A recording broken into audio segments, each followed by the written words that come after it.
All right, welcome back, everybody. One challenge to health care reform passing its first hurdle. A judge refusing to dismiss a challenge from the state of Virginia that argues that Congress does not have the authority to require citizens to buy insurance.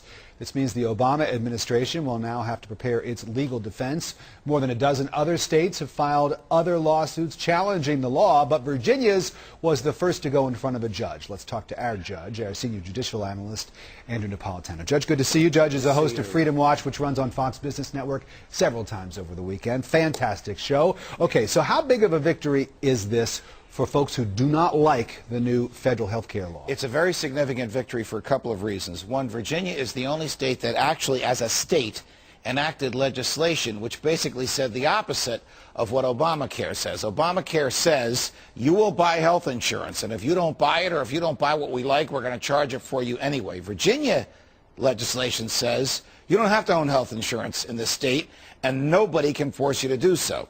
So the Attorney General goes to a federal court and said, I have a state law, which I'm obliged as the Attorney General to enforce and defend. I have a federal law that says the opposite. So you, federal judge, tell me which is correct. The feds come in and say, throw out that lawsuit. They don't even have the right to challenge us. Right. And the federal judge today says they have the right to challenge you. All the procedural obligations that they didn't dot every I and cross every T that you're objecting about, I'm throwing out. Here's the issue in a nutshell.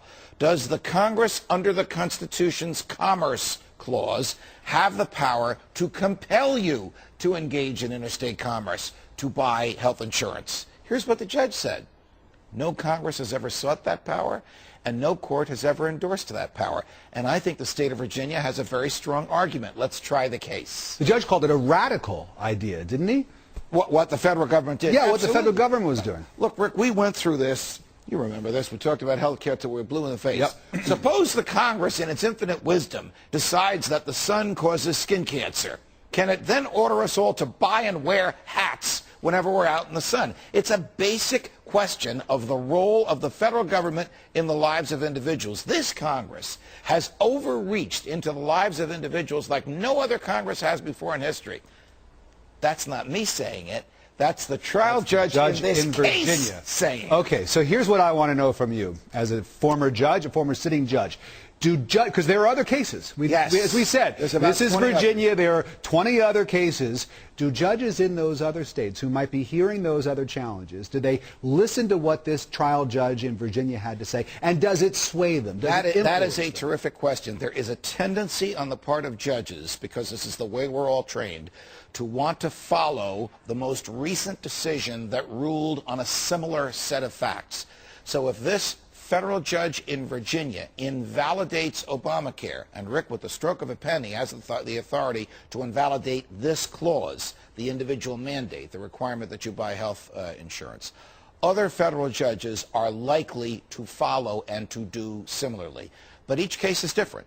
In some cases, it's just the Attorney General suing. It's not the whole state suing. Right. This is the whole state of Virginia. They enacted legislation. It's impossible to comply with both the federal law, Obamacare, and the Virginia law. A court has to say which one prevails. It's so interesting that this debate is playing out as the immigration debate is playing out. We heard from that judge in Arizona, Judge Bolton, yes, who made the ruling on the immigration, and she struck down a number of the most controversial elements of that new law that went into effect or was supposed to be. The Obamacare legislation is about 2,700 pages long. This only challenges one section, the individual mandate. It's the guts, the heart, and the soul of the whole piece of legislation. But if this federal judge in Virginia strikes that down, everything else stays. Okay, so that was my question, because the judge in Arizona wants them to strike, and the governor of Arizona, Brewer, she's apparently willing to do that, to change some of the language. She's asked the lawmakers in the state to go back and take a look at some of the wording in that law. I'm wondering if there are going to be just sort of tweaks. Yes. Is that what we're looking at? We're looking at two principles. Sometimes when legislation is written, it's right in the legislation. If any part of this is declared unconstitutional, it won't affect the rest. And judges themselves have a mindset that they should strike as little as is possible and to keep the rest of the legislation still standing. So if the individual mandate is struck by this federal judge, the rest will still be there. Judge Andrew Napolitano, the host of Freedom Watch on the Fox Business Network on the weekends. Good to see you as always, my Likewise, friend. Rick. Thanks so much.